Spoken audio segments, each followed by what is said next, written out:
Hello, welcome to Virgo Philippines. So ito yung reading natin for Virgo, Sun, Moon, Rising, Venus, Jupiter, Virgo.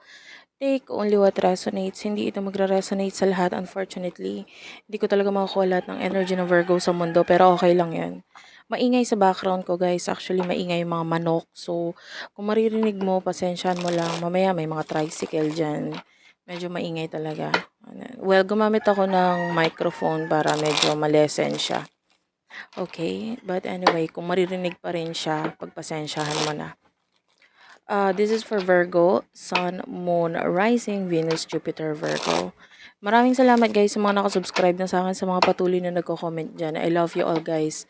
Nakikita ko yung mga comment. Hindi lang talaga ako pala reply. And hindi ako pala reply. Pero nababasa ko yung mga comment ninyo. Maraming salamat po.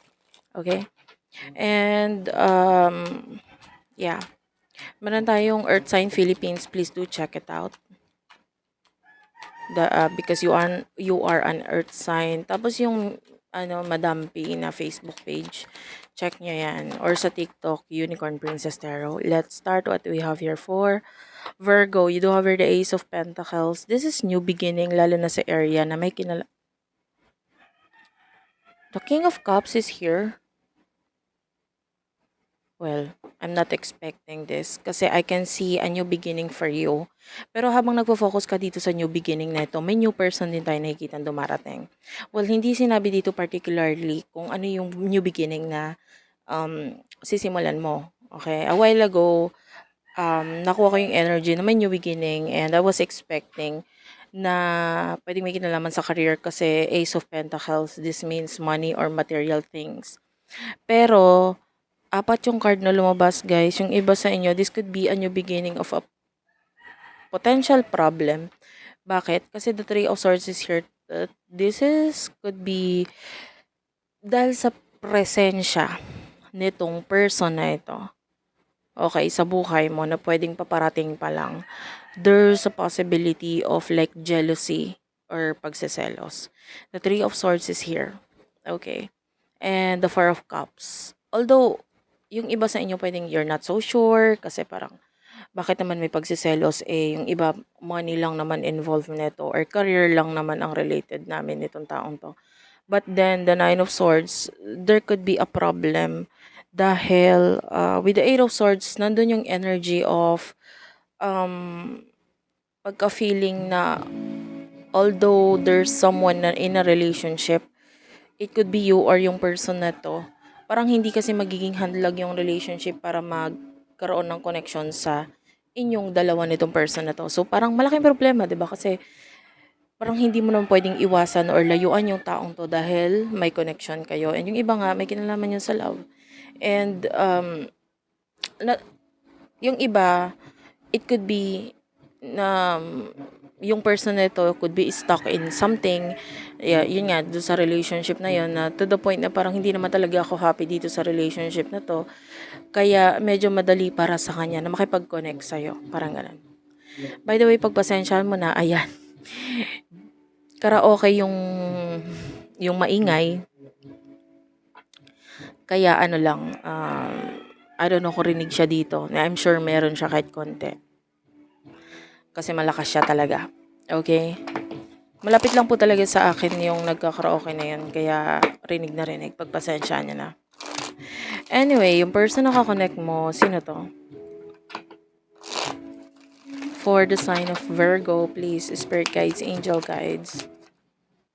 Yeah, the King of Swords yung iba, this could be a boss, this could be someone with the Three of Wands energy. Gusto niyo ng growth, pwedeng particularly sa money, finances, Ten of Pentacles, Nine of Pentacles. Yeah, nagpapakita ito ng growth, gusto niya ng money.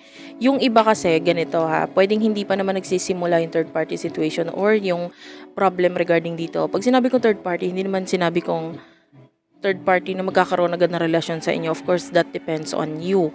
Pero yung third party is yung parang third connection energy. Okay?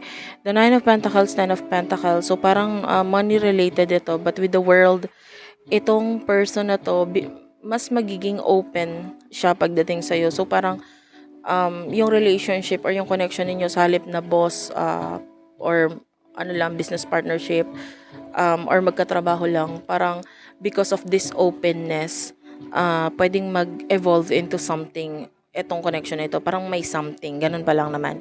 And the Page of Cups is here. Yeah, this could be person who is younger than you, or kung hindi man, there's child or children na involved. I can see child here, which is yun yung pwedeng maging isa pang challenge sa connection ninyo. So what is the emotions between the two of you?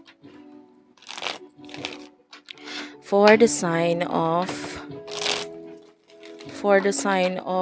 Virgo, Sun, Moon, Rising, Venus, Jupiter, Virgo, emosyon ninyo sa isa't isa. For the sign of Virgo, Sun, Moon, Rising, Venus, Jupiter, Virgo. The Chariot is here. As much as possible, nakikita natin yung pag-iwas mo, paglayo mo. The Eight of Wands is here. So, nandun yung you're thinking about this family, whether sa family mo or sa family itong person na to. And so, with the Nine of Cups, nakikita natin, you are, sabihin na natin maraming nagkakagusto sa iyo. And this person could be, nafa-flattered ka lang dun sa energy niya. Pero it doesn't mean na parang, parang sabihin na natin parang magbigay ka ng something dito sa taong to. Hindi naman sa ganon. Kasi with the Three of Cups, ina-acknowledge mo yung friendship or kung ano man yung relationship or nabuo sa inyo, na which is hindi naman more than friendship, more on friends lang, or yung connection niyo sa career, yung nakikita natin. But you are really flattered here. You like the feeling na parang, ay wow, parang ano bang meron sa akin? What's so special about me? Bakit gusto ko nito mga taong to? Parang yun lang. And gusto mo yung feeling na ganun. Hindi lahat makaka-relate dito guys ha. Pwedeng lumalabas nga to as personal reading. Masyadong detalyado yung reading niya. Seven of Cups and the Sun and the Fool and the Two of Pentacles, Taurus, Virgo, Capricorn. So, nakikita natin yung person na to, the Sun. So, this person is really admiring you. Ikaw yung nagpapasaya sa kanya, the Seven of Cups. This person is nagkakaroon siya ng pagde-daydream sa'yo. Like, marami siyang naiisip. This person is really fascinated din sa mga ginagawa mo. And the Two of Pentacles, siya wishy-washy. Kasi hindi niya naman alam kung ano yung dapat gawin dito sa connection ninyo. Like, gusto niya mag-take ng risk with the Fool, pero with the Two of Pentacles, kung magre-risk ba ako, ganun din ba yung may babalik sa akin? So, parang part of this person, ang hirap mag-take ng risk kasi hindi ako 100% sure kung matutumbasan or magiging okay ba yung connection namin itong taon. Parang tingin niya sa'yo, alanganin. Nandun yung point na gusto niya mag-risk, but alanganin sa part mo kasi pwedeng alam mo yung situation niya, or pwedeng sa situation mo din medyo mahirap itong i-connect itong connection ninyo. Okay? So, what will happen in the near future for the both of you? In the near future for the both of you.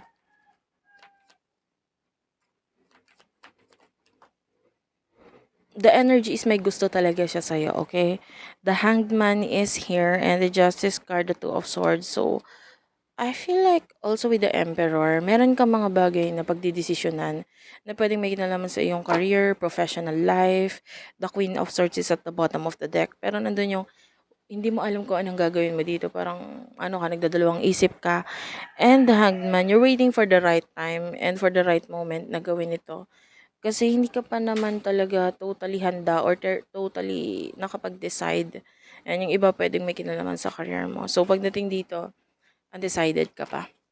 Okay, so in the near future for this person, meron tayo ditong Knight of Swords, Ten of Swords, and the Two of Wands, and Five of Pentacles, Taurus, Virgo, Capricorn. There's some sort of ending ang nakikita natin pagdating sa person na to. With the Two of Wands, maybe pagdating din sa communication. With the Four of Pentacles, I feel like mas mag-focus siya sa, if this is a boss or related sa money, mas mag-focus siya dun sa other person or other people na parang hindi siya emotionally attached.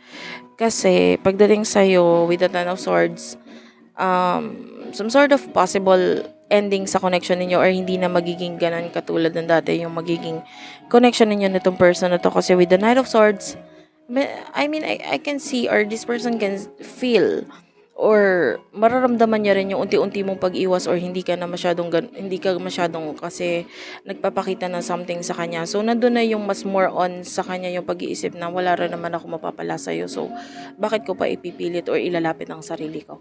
So that's it for now, guys. Thank you for watching. I love you all and bye-bye.